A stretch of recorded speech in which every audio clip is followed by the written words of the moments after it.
Today's episode is brought to you by 9centprinting.com. With over 100 five-star reviews, 9centprinting.com is ready to meet all your printing needs.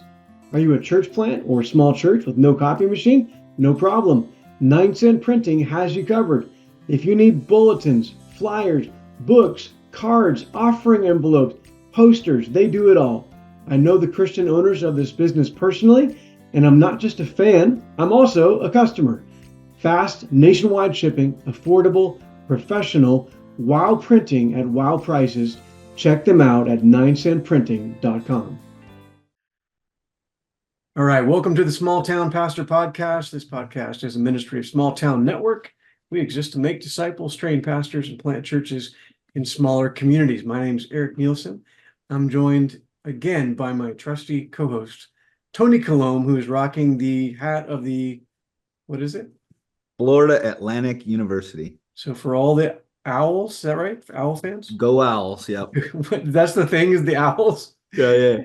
How is that? How is that now? I have no idea, bro. I didn't go there. It's just my cousin goes there. I'm just trying to fit in, you know? So we have in a way, we have a return guest today, Brandon Fletcher. There's this really tragic tale. I'm gonna just confess on screen here. Got it. We recorded a whole 2 episodes with Brandon, except I forgot to hit record, and so he talked to 2 strangers across the country out of the goodness of his heart, and then we didn't even record it. And somehow, as an exercise of grace, Brandon has agreed to come on and do the whole thing again, like 2 months later. So, Brandon, welcome back. Welcome back to the. Thank you. I gotta say, when you sent me that text, you felt so bad, and I just lost it. I was laughing so hard. So we had a conversation. We had a conversation before this. It's like, do we address it? I'm like, man, we have to. We got to get the elephant is in there. Nobody else in the internet's going to know. We could totally play it off. But how do the 3 of us carry on with the same story, the same stuff? We just got to get it right out there. Okay, for people that watch on YouTube, I'm gonna just do a little inside baseball here. Ready? I'm sharing my screen. See that? Yep. Hit record. I put that in my show notes so that I would not do that again. Well, but Brandon, welcome back. Why don't you just take a minute and tell us about yourself, where you're located. You want to mention about your family if you want to, kind of how long you've been where you're at, and then we'll kind of walk you through our normal process here. Yeah. Brandon Fletcher in Miami, Oklahoma, which is spelled Miami, but a lot of Native Americans here, a lot of tribes here, so it is Miami. At my home church, so I've been either attending or strongly connected to this church for 30 years. Spent some time in Stillwater, Oklahoma to go to Oklahoma State, so that was my time away. But I've been married to my wife, Katie, for coming up on 14 years very quickly. My 2 boys are 11 and 12. My 11-year-old's birthday was yesterday, so that was exciting. Awesome. They're all boy. They do the sports. They lift with me. We have all kinds of fun exploring outside and all that kind of stuff. But I've been in the lead role here for almost 3 years. I've been on staff for closer to 6, and like I said, home church. So. Almost feels like I never left, but things are going well. It's a lot of fun, and we're just rocking and rolling. What's the size of Miami, Oklahoma? We're about 13,000. Okay, so a smaller city. Is that the county seat? Yeah. And so are the cities and towns around you guys all smaller in the immediate? Yeah. There's what is there? 7 official cities in Ottawa County, 30,000 total people in Ottawa County. Okay. But yeah. Tony, you have a small county too. What's Our county is Clatsop County is about 40,000 people. Okay. So a little more spread out between Astoria, Warrenton, and Seaside than where Brandon's at. And I can't remember because for those who know, Eric and I both went to Ozark Christian College, which is not far from Miami, Oklahoma. We drive through there, past there all the time, going to Tulsa and stuff. Is that in like the very northeast corner of Oklahoma? Is that the most northeast county? Yes, most Northeast County, and Miami's just about as far northeast as you can go. Yeah. Yeah. So right in that whole area of Oklahoma where there's Kansas, Missouri, Oklahoma, and yeah, cool. So we like to start off kind of by getting background with our guests, and so talking about like how you became a disciple of Jesus, and eventually we'll talk about your pathway into ministry, which I've already heard before and is fascinating. We got to talk about the gas station thing. That's great. Oh yeah. Spoiler alert.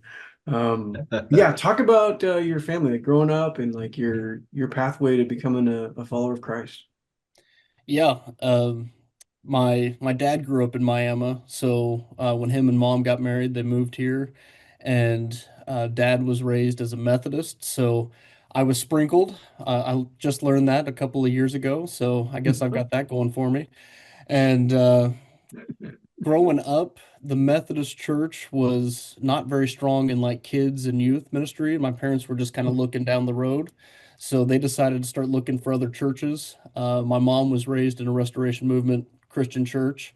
And so they tried this church, and they planned on trying others, but they tried this one week and just never left. And Mm. so they both very active, served. Dad was an elder, all that kind of stuff. They still attend here, so that's fun. Oh, your Cool. parents go to your church? Yeah, yeah. Okay, Yeah, awesome. that's And cool. um, I mean, I was just raised in it, We were here 24/7. I 24/7 is the wrong word. We were here anytime the doors were open. Sorry, they're vacuuming outside. I don't know if you guys can hear that or I not, can but hear. Nope. um, I was baptized 3 days before my seventh birthday. I can remember the conversation with the preacher. I knew all the right answers anyways. I have no recollection of the actual baptism, Oh, so it's really? an You don't interesting remember? twist. Okay. Mhm. But yeah, I grew up loving church. Never really questioned my faith or anything like that. I was called into ministry by my youth minister right before my freshman year of high school, and I was ready to enroll in Ozark then and there. They don't take freshmen in high school, so I What do you couldn't. mean by that? What do you mean by that? That you were like called by him to... We were at a church camp, and he just called me to the side one evening, Mm. and he was just like, "Hey, I always pray over the group and just kind of ask God what He wants me to communicate to individuals or to the whole group." Mm. And he's like, "I see your leadership. I see your love for the church, and I really feel like God's saying that you're going to be in ministry someday." Mhm. And uh, you know how youth ministers are. That carried a lot of weight with me. I Oh, sure. Yeah. uh, still love him, get to talk to him every now and then. So Mm. That's um, cool that you still have. yeah. 'Cause I have that Yeah, same story. Like, but my youth pastor yeah. pulled me aside, summer camp, bonfire, eighth grade. Hey man, I think you'd be a great pastor someday. And I was opposite. I was like, pastors are total nerds. I don't want to be a pastor. I like my youth pastor a lot, but I don't want to be a pastor. Like whatever. Yeah. But you were like, you took it like well, and you were enthusiastic about it. Oh yeah, I was all in. And as I've reflected that on that over the last few years, it just reminds me of the weight that our words have. And uh, the big crisis in the church is there's not enough ministers. Well, I wonder if there's enough of us really calling the next generation and Right. just saying, I see this in Yeah. you. Um, so That's a all great that. that's a great takeaway, by the way. I Yeah. just wrote that down. Yeah, bro. Why you got to come at with a point of conviction in the middle of your We just testimony, got dude? started. You got to ease into stuff like Yeah. I'm practiced. Remember, we already had our trial Yeah. run. He was ready to that. bring that this go around on the Uh, redo. So yeah, that's the early life. 4 years in high school is a long time to not act on your calling, and that's maybe a product of how we did church in the early 2000s. There was no place for me to step into a leadership role to exercise some of that initial calling. And so over that 4 years, I was still involved. I still would have called myself a Christian, but was much more passive and didn't think Ozark was the right course. So um, went to NEO junior college here in town. Went with all my friends to Oklahoma State. Did that whole thing, and it was several years later before I had the call to ministry again. So So in that process, I mean, you were a teenager, right? So we're not like, we're not throwing any shade on you or anything like you're a kid, but when you look back, like what took hold of you? Like why did you change from like I want to do this now to like eventually like lost the fire for that? yeah, I had a few jobs in high school and in college, and I just kind of got that itch like, man, I could own a business. I have no idea what business, but I would enjoy doing that. I love to work, but I could also create my own schedule, have that freedom, and I would just love to kind of build something from the ground up. And so I didn't really have a direction in that. I just kind of thought someday I'm gonna run a business and see where that leads. Hmm. And um, sorry, I have all kinds of distractions today. But anyways, So you were going to college and working. Is that when you were working at that gas station?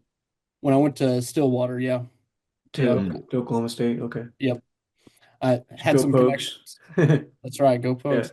Uh, one of the another guy who grew up in our church was good friends with the owners of that shop, and so he connected me to that job. And I knew nothing about vehicles, and they just kind of taught me how to do the general maintenance kind of stuff. We had the old school full service gas station, which was a blast in August when new students would come in. They'd pull up to a pump Wow. because here in Oklahoma, we have to pump our own gas, unlike some of you Oregon, guys. Tony. Yeah, Hey, not gosh. anymore. Not anymore. Oh You yeah. can do it yourself now, huh? It's Now wait a changed, second. man. People who listen to this aren't going to know what we're talking about. In Oregon, forever, Yeah. like you couldn't pump your own gas. It's It like was illegal yeah, it's a to pump your own protected gas. job that like a gas station attendant, Yeah. Yeah. you're not allowed to pump it. But in Oklahoma and in Idaho and the rest of the planet, you're allowed to pump your own gas. Yeah. Okay. So there'd be four guys swarm these cars, and these poor college freshmen would be wide-eyed, like, are these Uh, guys homeless? Do What are they you expect a doing? tip? What's going on? We're washing windows, we're vacuuming it out, we're checking fluids under the hood, checking tires. It was a lot of fun, and really, there were some kind of like ministry connections because you would have these sweet little old ladies. They'd come in and they just could trust us to take care of their car and all that kind of stuff. And we had our regulars that we became friends with. So it was an interesting position. And then we had a towing service alongside that, which Oh, is wow. all kinds of adventures. Every tow is completely different. So it was a super fun job. Worked really hard, worked a lot of hours, but man, I loved that place. And you were studying, what were you studying at the college? Not much. I was just trying to get my GPA high enough to graduate. I think I hold the record for lowest GPA graduating Of a Oklahoma State four-year University? university. Yeah, Yeah. I mean, like, what was your major? Like, what were you majoring in? just general Business. business. Okay. Yeah. Now, That's what's so it? funny. What were you studying? Not much. Not much. Yeah. That's not, I don't know if that's unique to you or to Oklahoma State University. Yeah, yeah. So, but now there was an opportunity that was kind of coming at you that was part of that story, right? With the gas Yeah. station. Yeah, the two owners of the gas station, both great men, both served in leadership at their churches, great Christian guys, great to work for. The older one was getting close to retirement age, and the younger one, he's 10 years older than me, but we'd become pretty good friends.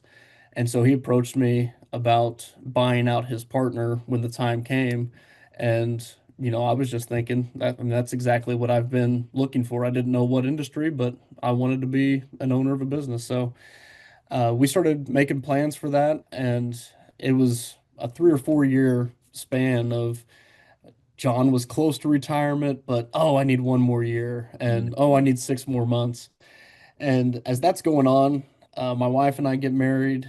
We have our first son, and it was actually while we were pregnant that the call to ministry kind of came back into play because Hmm. I had that kind of freak out moment. I'm Mm. going to be a dad. I haven't read the Bible all the way through. I don't know why that was the thought that came to my mind, but I was like, I've got to read this thing so I know how to be a dad. And so I was looking for Bible reading plans, and it was either read the Bible in a year or read the Bible in 3 months. Yeah. There was no read the Bible while you're pregnant Yeah. plan. So Yeah. I dove into the 3 month plan and read for about an hour a day. And it was a chore for a couple of weeks, but then it just became Mm, like contagious. Like I just had to have it. So I mm, finished it in about 3 months and I did it again and still hadn't had the baby yet. So I started the third time. And in that process, I tell people that story now and I just say the Bible's a dangerous book because the next mm, couple of years were wild. So mm, that's going on. And at the same time, the pastor of the church I was attending, I was going to his discipleship group and I just kind of shared some of what was going on. And so he invited me to meet with him one on one. And he just kind of discipled me. And after a few weeks, he asked if I'd ever been or if I'd ever thought about ministry. And so mm, that's when I told him some of my background. And he was like, I don't know if that calling has gone away, Brandon. You might want to think about that. mm, So he really challenged me in that. And so encouraged me to lay out my fleece. And mm, so I prayed. I said, God, uh, I need to know by November 1st. If you let mm, me buy this business by November 1st, and this is probably May, June, uh, mhm, if I know by November 1st, then I know it's your will. If it's after November 1st, then I have just enough time to get my affairs in order, move home, and go to Ozark. wow. And that whole summer, the kind of negotiations and talks were heating up. Both guys were praying with me. They knew that I laid out Mm, my fleece. We were all praying about that.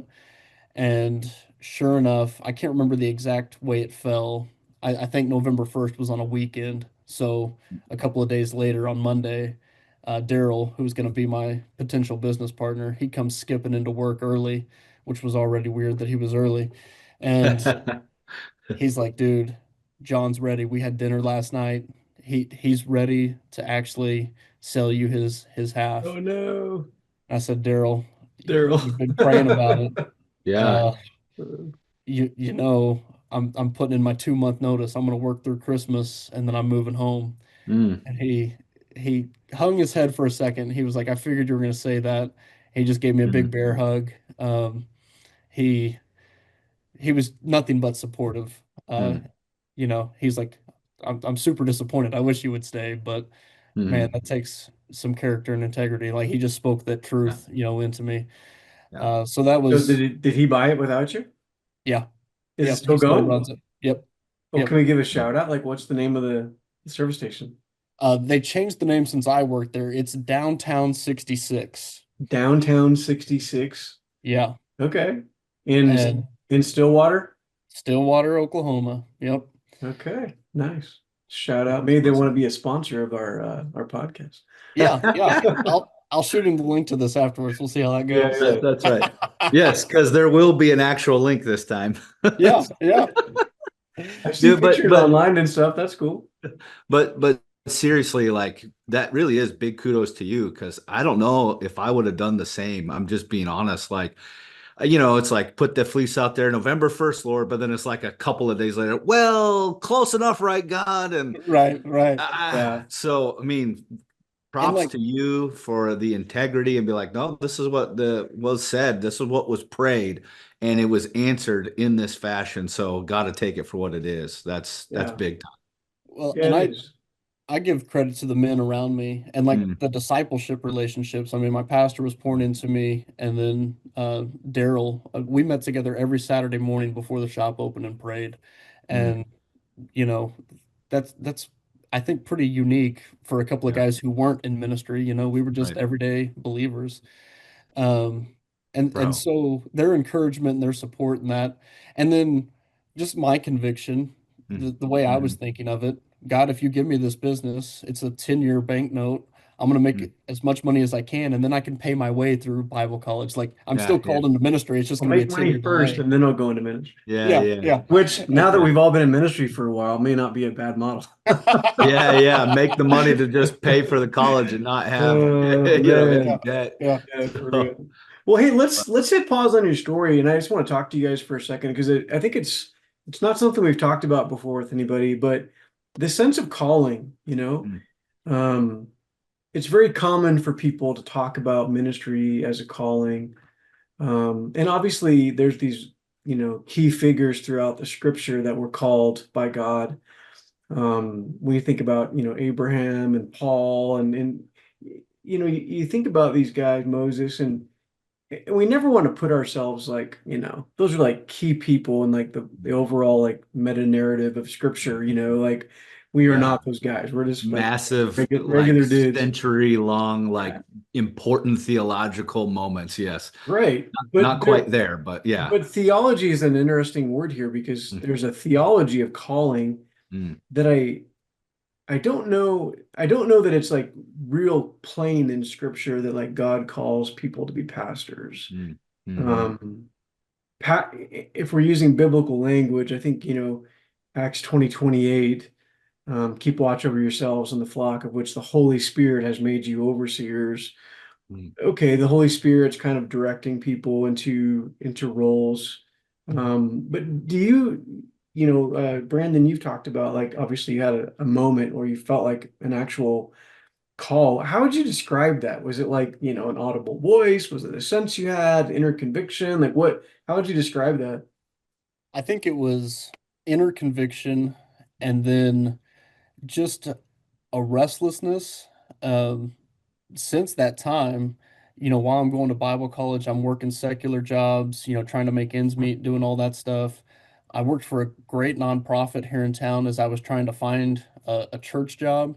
mhm, And everything I did that wasn't church related, no matter how great the job was or how good the people I was working with, because I had great experiences, I was just discontented, like mm, almost miserable. And it mm, was just like this, I have to be in the church doing what I feel like I'm called to do. mhm. And since I've been in church roles, again, I've been in just about every role in the church except for worship because my worship pastor won't let me sing in front of people. Um, but like in those moments, I feel fulfilled. I feel like I'm aligned with my purpose. It just feels right. Mhm, So I think that it's that inner conviction, but also just like almost that passion point.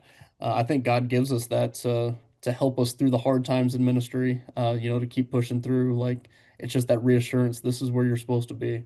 Like mm, this, like standing on that mm. calling, like on those moments, like when you're going, is there something else I could do? Yeah, yeah. And And then my just wife and I like, talk about that, like that job at the shop, as hard as it was, it's the most fun I've had. Like it was mm, just a blast working there. And she asked, if you were ever to get out of ministry, what would that look like? And I'm like, I could do that kind of job, but it's just not the same. It's not the church. And so I think that helps reassure me in that too. mm, Yeah, absolutely. mhm. Tony, you have any thoughts on that? Because I mean, you had something very similar, right? Yeah, I mean, like I didn't have like the burning bush experience being called into ministry, like when Burning I was getting bush. ready to graduate high school, I never turned in homework, so my GPA was crap, but I was gonna sign with the National Guard and do a ROTC program at Oregon State and go into like biology or geology or something like that. And my dad was a Vietnam vet, and he really, really, really didn't want me to go the military route, Hmm. just because of his experience from the Vietnam era. So he convinced me to decide to go to Ozark. I had a year of tuition in scholarships there, so I was like, well, at least I won't have to pay for that portion for a year and we'll figure it out. So made that decision. My youth minister was a huge influence in that because he was an Ozark alumni also. And then really I went off to Bible college not knowing what I was going to do with my life. I just knew I could go here for a year without paying tuition. My friend goes here. Seems like it would be fun. I like adventure. And I remember we're driving on Highway 400 out of Wichita, making our way to Joplin, and the sun's coming up. The two other guys in the car are asleep. And I'm just praying, Lord, I don't know what you want me to do with my life, but I'm going to get myself involved in everything imaginable while I'm at Ozark. And by the time I graduate, you're going to tell me what to do. And it didn't work out exactly like that. But I just got involved in everything. And I got to the point where, I went and did an internship in New Orleans at a church plant. So I really got to have my hands in a variety of things, just like my experience at Ozark, from helping out with youth to preaching down to homeless folks down by the Superdome. Hurricane Katrina hit while I was there. So that took us through a variety of things, was doing devotionals and helping with worship and like all kinds of different things, men's events, you name it. And then there came a point where after being a missionary in Japan for a little while and just struggling with some personal sin stuff, I was out of ministry and just kind of struggling to figure out what was next. And it was just like, got the invite from the guy who was a pastor here at the time, and he just said God's not done with you yet. And that just really confirmed, like, even through the ups and downs, like, this is what God has for me in life. This is how he's wired me up and where he wants me to be. And now through all of the things in the last several years, COVID, building project, parent passing away, like all that business, there's always that question of, well, what else could I be doing? And there's no answer. Like, there's no answer at all. And it's just like, well, this I is what feel I'm like supposed to be doing. like over the years, I've heard guys talk about ministry as like a vocation that you choose. And I think there are people that choose that as a job. And they wouldn't say it's necessarily out of a strong sense of calling, but it's, they picked that and now they're doing it. And Mhm. but there's a lot of people, and I would suspect the majority probably feel the way you guys feel and the way I feel through a series of events or relationships or whatever. We Yeah. kind of felt like God was funneling us that direction. And it's funny, like when you think about, I think most pastors think those thoughts of like, well, if I wasn't doing this, what would I be doing? And the joke or the narrative is always that it's like on a bad day or whatever. But I Right. don't think that's always the case. I think sometimes you're just like, I wonder what my life would be like if I was doing Sure. something different. But I think for the people that really have that strong sense of calling, it's kind of that Jeremiah 20, where he says, if I say I will not mention his word or speak anymore in his name, his word is in my heart like Mm. a fire shut up in my bones. I'm weary Mhm. of holding it in. Indeed, I cannot. Yeah. And I've met Yeah. people that like checked out, burned out, whatever. But the minute they're out, they're like plotting about getting back in because Mhm. the word of God is like a fire in their bones and they just cannot Yeah. envision their life not teaching people about the Lord. So it's interesting to kind of bat that around. Yeah, Yeah. yeah. Well, and what I really appreciate about your testimony there, Brandon, is the fact that you and others were praying about that. And so Yeah. that gave you the confidence to make that step. And I think that's, almost a mini sermon that a lot of people need to hear, whether they're pastors or not, is if you spend the time in prayer, you can have the confidence then when the answer arrives, because you've been praying about it, and Yeah. Yeah. consistently. So, How many people do we know that, went to Bible college, got excited about Bible college at camp or, whatever, and decided to go to Bible college and everybody around them. I mean, if we're being honest but not unkind, there's people you met at Bible college and you're like, as as people that were not real confident ourselves, we could go, that guy's never going to be a pastor of a church, mm, right? And I wonder how much prayer mm, and consideration really went into this.